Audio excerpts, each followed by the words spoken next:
I think in these times, resilience is actually how do you deal with this fact and fears and unrest in these times. So first of all, we have to acknowledge this fact and not avoid any kind of reality, but trust instead of worrying is something which helps us go through it. Also, seek the support of your community, help the community, but also, seek if you can be part of that network, acknowledge your family, your friends, as well as your ecosystem if you are a corporate leader.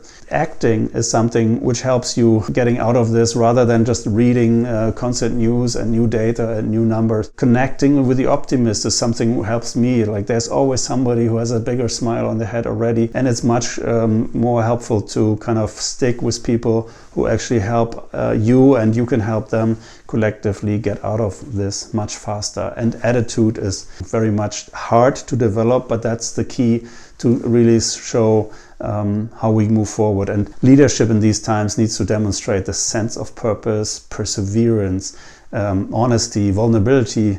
You have to be the change. Find that time to seek for your purpose and your mission so that you can help also radiate this as a leader. So this is what the time needs now. And I know it's hard to develop, but future leaders need to think now already about the future after this crisis. How can they come out of this? What are new ideas? What's needed now? What is the true need of the economy, of citizens, of this earth? Quite literally, if you look at the challenges of climate change and the bigger issues at hand, we need you to be bold. We have to be on the mission and be passionate about it. Are we still relevant in 10 years from now? This question might be even hitting home. Is your company still relevant in a year from now? Leadership and resilience has to stick together in answering questions with the power of imagination and the power of innovation, and questions like how might we reimagine our economy, our